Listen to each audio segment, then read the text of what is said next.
सब खां पहिरियां त फर्स्ट स्टेप जेका मां ॻाल्हि पई कई, फर्स्ट स्टेप ॾुखियो हूंदो आहे, उन खणण में ॾाढियूं मुश्किलातूं पेश थींदियूं। बक़ाया ॿिया स्टेप्स उन फर्स्ट स्टेप खे फॉलो कंदा आहिनि। सो SBF जे तरफ़ां जेका फर्स्ट यूथ कॉन्फ्रेंस आहे, इन में खामियूं बि हूंदियूं, बट इन में पॉजिटिविटी ॾाढी हुई। हाणे डिपेंड तव्हां ते थो करे त तव्हांजी टेक अवे कहिड़ी आहे। तव्हां मुंहिंजी टेक अवे ॾाढियूं भलियूं शयूं हुयूं जेके मां एडॉप्ट कयूं, मां लिखियूं आहिनि, जेके मां पाण सां खणी वेंदुमि ऐं इंशाअल्लाह तव्हां बि खणी वञिजो।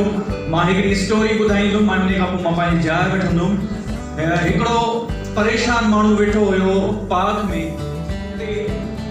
जो उहो माण्हू परेशान छाजे करे, उन रीज़न इहो त उहो माण्हू बिज़नेस में ॾाढो फेल हुयो, उन ते कर्ज़ चढ़ी वियो हुयो ऐं जेको आहे परेशान हो त मां उन बिज़नेस खे कीअं वरी जेको आहे टेकल कयां ऐं अॻिते वधायां।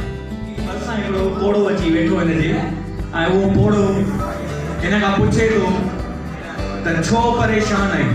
हिन ॿुधायुसि त मां बिज़नेस जे लाइ परेशान आहियां, मूं वटि पैसो कोन्हे, कर्ज़ चढ़ी वियो। हुन पोड़े देरी ई कान कई, चेक साइन करे 10 मिलियन रुपीस जो चेक साइन करे ऐं ॾेई छॾीसि। ही बिज़नेसमैन नौजवान ख़ुशि थियो त यानी पहिरियों पुछीसि तूं आहीं केरु? चई जेको फलाणो बिल गेट्स आहे, ॿुधो अथई? चई उहो मां आहियां, अमीर माण्हू मां आहियां, बिल गेट्स।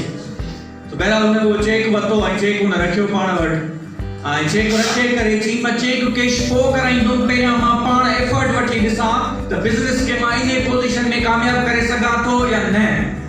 जिते ज़रूरत पई मां चेक कैश कराईंदुमि। 6 महीना गुज़रिया, हिन पंहिंजी महिनत सां हुन बिज़नेस जेको परेशानी में फथल हुयो उहो हुनखे अॻिते खणी आयो।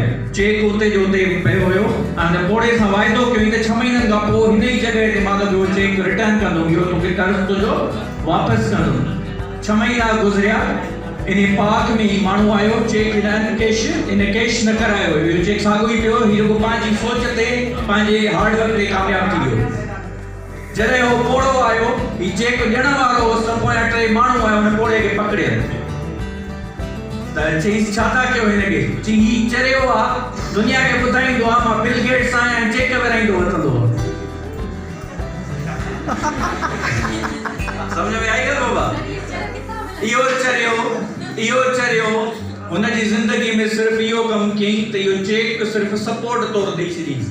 यानी हर मसइले जो हल तव्हां वटि आहे।